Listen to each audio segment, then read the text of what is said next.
Alina had never imagined that life could change so fast. One day, she was walking through the familiar halls of her home, laughing with Marcus about trivial things, and the next. The house was silent except for the soft, haunting scent of lilies from the funeral. The past 12 years of marriage, the nights she stayed awake nursing his dreams. The sacrifices she had made all seemed invisible now. Marcus, the man she had loved and trusted, was no longer the person she knew. His father's sudden death had given him a fortune, a company, power beyond what he had ever held before, and with it, a coldness she had never seen. Alina had expected grief, maybe confusion, even anger from him, but not the icy dismissal she now faced. The moment she realized Marcus had changed was sudden. He called her into the study, a room filled with polished furniture and the quiet weight of wealth. His voice was calm, precise, almost businesslike. "Alina, I think it's better if you leave," he said. There was no argument, no attempt to explain. She felt her heart drop, her stomach twist. She wanted to scream, to ask why, to remind him of all they had been through together, but the words caught in her throat. In that moment, the home she had built alongside him no longer felt like hers. Her presence was unwanted, her history meaningless. She packed a small bag in a daze.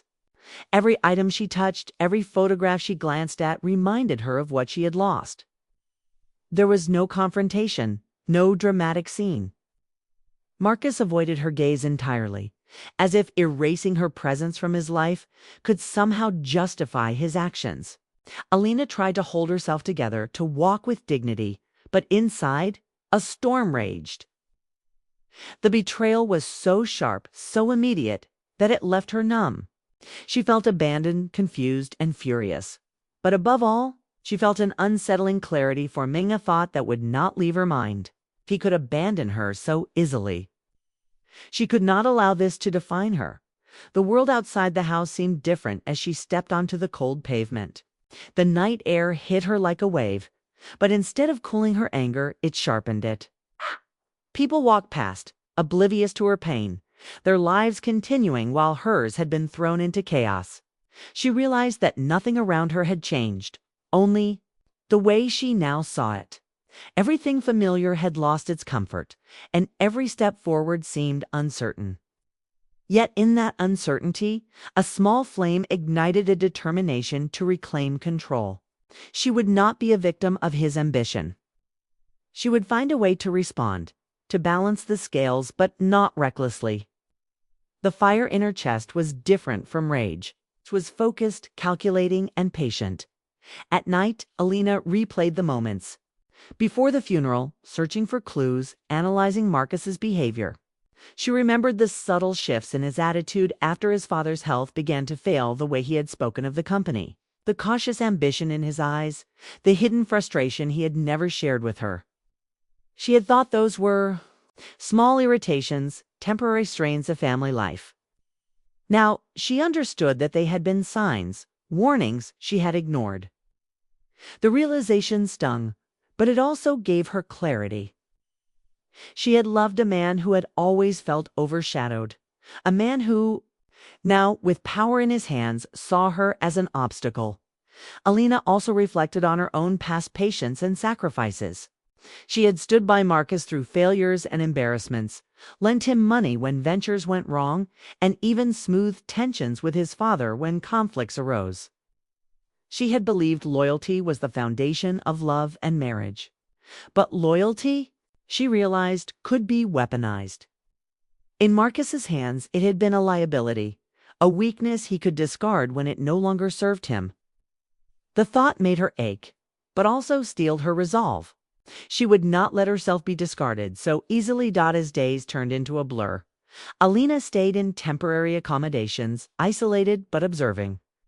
She followed the company's news, saw Marcus stepping confidently into his father's role, making speeches, attending meetings, projecting authority. Each report felt like a knife, but also a lesson.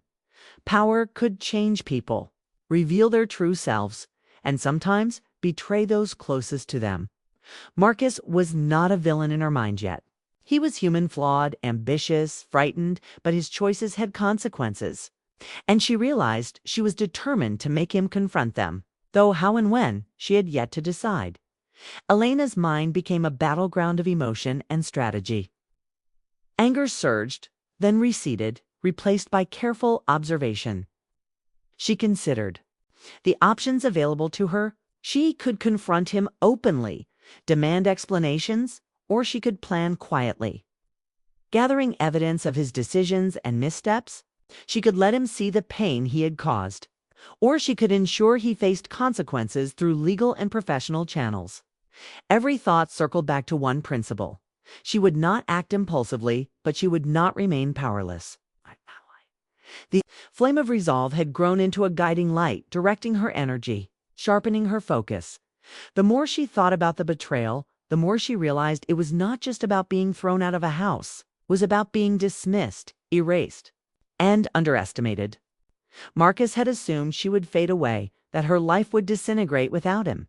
But Elena refused to vanish. That refusal became her first act of rebellion, a mental assertion of independence. She began to outline what she could do, researching the company, understanding its structure, and discovering areas where his oversight or impulsive decisions might create vulnerability. Knowledge became her weapon, patience her armor. Despite the storm inside her, Elena also felt a quiet sadness.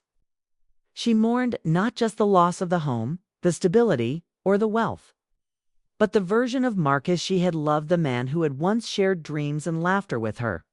Recognizing that version no longer existed was painful, but it was also liberating. She could choose her path now, independent of him, guided not by anger alone, but by clarity, strategy, and purpose. Her mind had shifted from being reactive to proactive. By the end of part 1, Elena had transformed internally. The woman who once saw herself as defined by her marriage now saw herself as capable, resilient, and dangerous in ways Marcus could not yet imagine. The initial shock of betrayal had passed, replaced by a quiet, burning determination. She understood that revenge, if it came, would not be impulsive. It would be deliberate, measured, and effective. And more importantly, it would be a reflection of her strength, not his mistakes. The stage was set. The betrayal had occurred. The wound was fresh, but so was the fire of resolve. Elena would not be a victim. She would watch, learn, and wait. Every detail mattered. Every observation counted. And somewhere deep inside, she knew that when the time came, the scales would finally tip, but on her terms. This was not the story of destruction yet. It was the story of awakening, of a mind sharpened by betrayal, of a woman learning that true power often comes not from immediate action, but from patience, intelligence, and unshakable resolve. And as she closed her eyes that night, lying awake, in an unfamiliar bed, she imagined a future where she was no longer invisible, no longer dismissed, and no longer powerless. The journey of revenge had begun not in overt confrontation, but in thought, in strategy, and in the quiet, relentless building of a plan that would ensure she was never discarded again. The world had shifted under her feet, but she would not fall. She would rise. And when Marcus finally realized what he had done, he would understand that betrayal had consequences beyond wealth and authority. Her story had just begun. Elena had left the house physically, but her mind remained trapped in its walls. Every conversation she had with Marcus in the past, every quiet glance, every hidden frustration replayed in her thoughts. She realized that betrayal was not just a moment, it was a process built over years of unnoticed ambitions and small compromises. Now, with Marcus in full control of the company, every decision he made had weight. The realization both scared and fueled her. She knew that if she wanted justice or even balance, she needed a plan. One sharper than anger alone could produce. She began by observing quietly. She followed news articles about the company, noting shifts in stock, changes in leadership, and subtle cracks in the management structure. Marcus appeared confident publicly, giving speeches and shaking hands, but Alina noticed patterns others missed. Decisions were impulsive, risks ignored, and old systems neglected. She saw opportunities. She saw vulnerabilities. Every report and every small mistake added pieces to a puzzle she intended to solve. The more she learned, the more she understood. Marcus's character, ambitious, proud, and blind to the consequences of underestimating others. At the same time, Alina wrestled with her emotions. Anger surged in waves, sharp and biting, but it was tempered by thought. She had to decide how far to go. Could she confront him directly and risk exposure or public humiliation? Could she take the long, quieter route and let his own missteps unravel him? Every night she debated with herself, imagining outcomes, calculating risks. Revenge was not a single act. It was a strategy, and she would not let impatience ruin it. Yet the desire to make him feel the sting of his betrayal never faded. Elena's struggle was also moral. She remembered the woman she had been, kind and trusting. She had not wanted conflict, had never sought power. Now the world had shifted, and she could see it clearly. Her husband had abandoned her, erased her presence, and moved on with ease. Could she stoop to his level, using his weaknesses against him? Would that make her like him, or would it be justice? She spent hours grappling with these questions, sometimes pacing the floor, sometimes staring at financial statements in silence. Her mind became a battlefield, with morality on one side and desire for payback on the other. Her approach was meticulous. She did not rush. First, she secured her own position. She found temporary employment, networked quietly, and ensured she could survive independently of Marcus. Every step away from him was a step toward power. Then she gathered information. She spoke to former employees, examined company filings, and traced financial decisions that had been made hastily or without transparency. Her research was methodical, almost surgical. She wanted evidence, solid, undeniable proof, because if she ever confronted Marcus or presented her findings, she wanted the ground beneath him to shift irreversibly. Meanwhile, Marcus moved through his new world as if untouchable. He was proud of the empire he had inherited and the authority he now wielded. He held meetings, made deals, and carefully projected confidence. But Elena's observations revealed cracks he could not see. Ignored minor debts, underpaid consultants, and overlooked procedures that could, in time, expose vulnerabilities. She noticed his arrogance, how he dismissed warnings, how he assumed loyalty would continue unquestioned. Every flaw she found became a tool, a piece of the plan that could either protect her or bring him to accountability. Alina also reflected on her own power. She had spent years underestimated, both in marriage and professionally. Now, armed with knowledge and patience, she realized that power was not about wealth alone. It was about timing, strategy, and perception. She would not need to destroy Marcus publicly.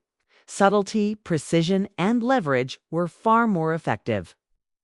She imagined herself stepping into boardrooms quietly, influencing decisions indirectly, and planting seeds that would grow without immediate attention.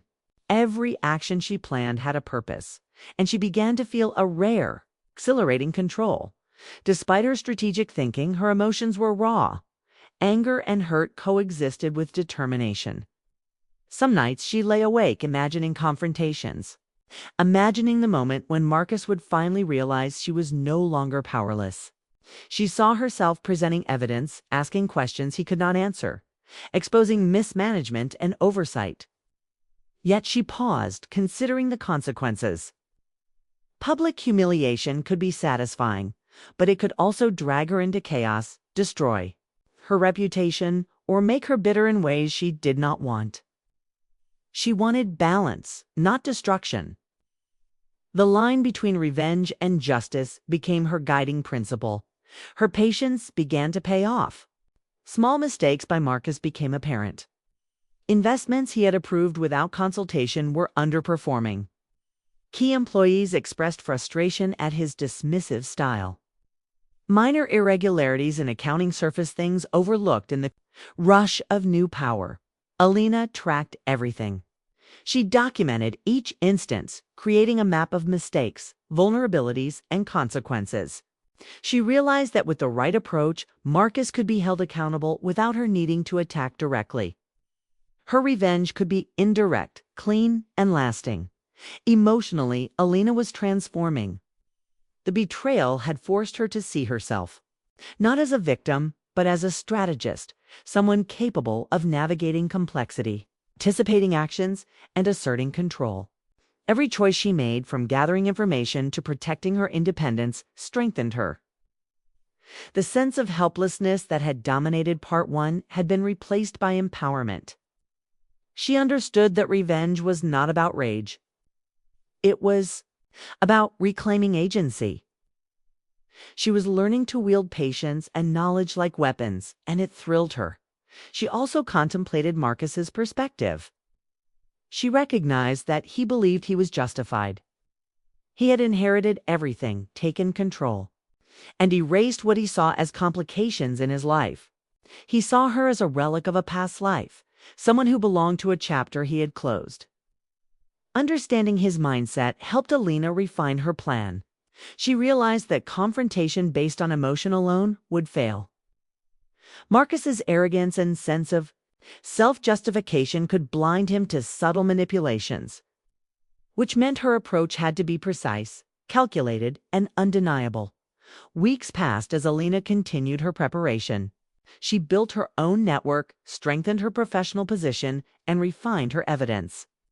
She became adept at observing without being noticed, listening without being questioned, and analyzing without interference. The woman who had once been quietly sidelined had become vigilant, intelligent, and deliberate. Her revenge, when it came, would not be a sudden explosion of anger, but a carefully timed revelation, the weight of truth landing at exactly the right moment. By the end of Part 2, Alina had evolved from a shocked, abandoned spouse into a methodical strategist. She understood the full scope of betrayal, the subtle power of observation, and the need for precision in retaliation. Her desire for revenge was still strong, but it was tempered by wisdom and foresight. She did not act impulsively. She prepared, waited, and strengthened herself. She knew that the moment of confrontation would arrive, and when it did, it would be decisive, not because of rage, but because of intelligence and patience. Her journey had shifted from reacting to planning. She had discovered strength. She did not know she possessed, and in doing so, she had gained clarity about Marcus, herself, and the world they shared. Revenge was no longer a vague idea, was a strategy, a path, and a potential reality.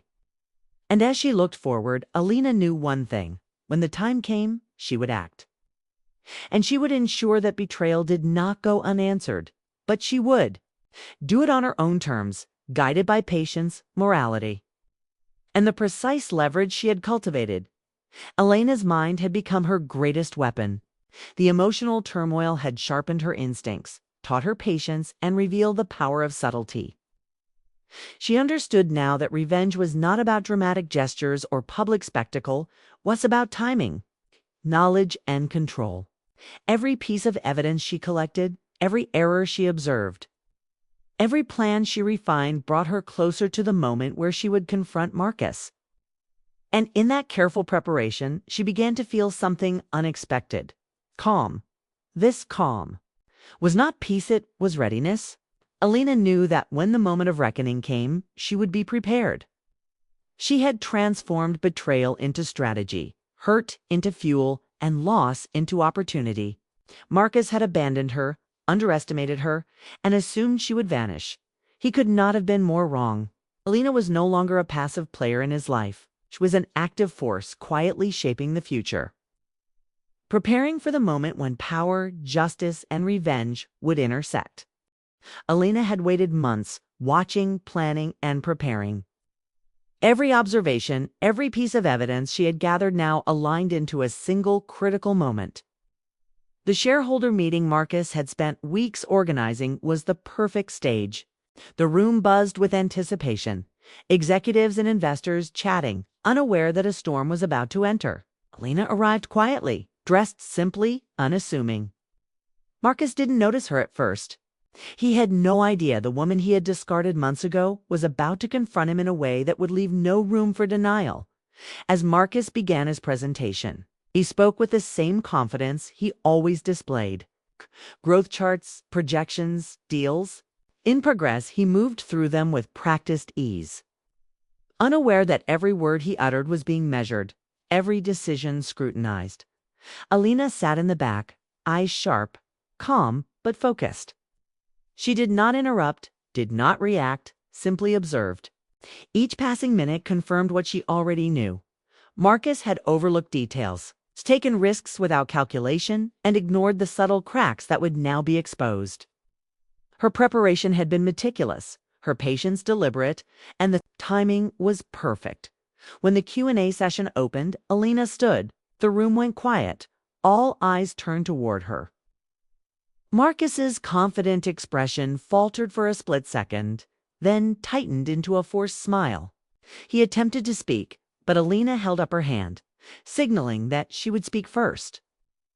Calm, measured, she began to present her findings. Her voice was steady, clear, and controlled. She detailed discrepancies in company filings, mismanaged investments, and overlooked debts. She asked precise questions that Marcus had no immediate answers for. Every point landed like a subtle but relentless hammer, revealing not just errors but patterns of carelessness and arrogance. The room shifted. Investors murmured, advisors exchanged nervous glances, and Marcus's composure began to crack. He tried to redirect, to minimize, to explain away issues that were now documented and undeniable. But Alina remained composed, offering proof, evidence, and logic. She did not yell, she did not accuse personally. She relied on facts, letting the weight of truth do the work. She had transformed months of betrayal and careful observation into a focused, strategic confrontation that left Marcus struggling to maintain control. Inside Marcus, panic and disbelief clashed with pride and justification. He had inherited a company, wealth, and authority. And yet a woman he had dismissed months ago now held him accountable, exposing cracks he thought invisible. He realized how blind he had been, how arrogance had masked vulnerability. The very traits he had relied on, confidence, charm, decisiveness, were now turning against him. Each revelation Alina presented was not just about business. It reflected his own choices, the way he had discarded loyalty and compassion. Elena's internal struggle, however, had not ended. Standing there, commanding attention, presenting undeniable evidence, she felt the full weight of revenge's moral complexity. She could push harder, publicly humiliate him, ruin his reputation completely. Every instinct in her burned for that satisfaction. But she also understood that such action could entangle her in bitterness, complicate her own future, and transform her into someone she did not want to be. For months, she had waited, watched, and prepared, and now, in this decisive moment, she realized the true power lay not in destruction but in controlled accountability. Marcus's frustration became visible. His voice rose slightly, attempts at deflection grew clumsier, and his polished confidence faltered. Lena noticed the slight tremor in his hands, the hesitation in his speech. This was proof that he could be reached not through force, but through precision, intellect, and patience. She maintained her calm, a deliberate contrast to his unraveling, and continued to present facts, questions, and insights. Each moment was calculated, every word deliberate. She had not acted impulsively. God. Now she was reaping the results of measured strategy. The room, now tense and focused entirely on the confrontation, seemed to shrink. Investors realized the gravity of the situation. Advisors recognized the flaws Marcus had overlooked. Marcus himself began to grasp that Elena's influence had not faded when she left. She had only grown sharper, more formidable, and more focused. Her calm authority forced him to confront his own errors, and for the first time since his father's death, he felt vulnerability. The power dynamic had shifted. Elena had reclaimed agency, demonstrating that betrayal could be met not with rage but with intelligence and resolve. Elena's thoughts, however, were not consumed with gloating. She had to make a choice. She could push further, exploit every weakness, and maximize his downfall. Or she could enforce accountability without letting bitterness consume her. She weighed the moral cost of each action. Revenge offered temporary satisfaction, but justice, measured and deliberate, offered lasting resolution. She realized that her aim was never destruction, it had been to reclaim dignity, agency, and self-respect. That realization crystallized her decision. She decided on accountability. She submitted the evidence to regulators quietly, ensuring that Marcus would face consequences for his mistakes without her needing to humiliate him publicly. She asked probing questions, highlighted risks, and demanded explanations, but she avoided personal attacks. This approach achieved everything she had planned. Marcus was forced to confront the consequences of his actions. His authority was challenged, and Elena had reasserted control over her life and dignity. But she avoided the destructive trap of revenge purely for satisfaction. As she left the building that day, Elena felt a mix of exhaustion and relief. The confrontation had been intense, but it had not consumed her. Marcus, meanwhile, stood in the meeting room, watching her leave. 4. The first time he understood that abandoning someone out of convenience had consequences beyond loss of trust or love. He realized that actions motivated by self-interest could create unforeseen vulnerabilities, and that loyalty, once lost, could never be reclaimed simply by wealth or power. In the days that followed, Elena rebuilt her life with renewed focus. She used the lessons learned to strengthen her professional and personal independence. She discovered that true strength was not in destroying others, but in asserting herself, setting boundaries, and reclaiming her agency. The desire for revenge had been strong, but the choice to act deliberately, strategically, and morally gave her a deeper satisfaction. She understood that the consequences of betrayal could be addressed without letting anger dictate every action. Marcus faced the fallout of his mistakes. He had authority, but he had also been exposed to scrutiny, forced to reckon with errors he had ignored. Elena had demonstrated that being underestimated was a risk, and that intelligence, patience, and strategy could outweigh power or wealth. The lesson was clear: betrayal has consequences. But revenge is only meaningful when it restores balance, dignity, and control. Rather than indulging fleeting satisfaction, Elena's journey concluded not with vengeance, but with clarity. She had faced the ultimate test, the moment of confrontation where she could have destroyed Marcus entirely. Instead, she chose restraint, wisdom, and long-term strategy. Her strength came not from inflicting pain, but from reclaiming herself, demonstrating capability, and ensuring accountability. She had turned betrayal into empowerment, hurt into strategy, and loss into opportunity. By the end of Part 3, Elena had completed her transformation. The abandoned, shocked, and betrayed woman from Part 1 had become intelligent, patient, and resolute.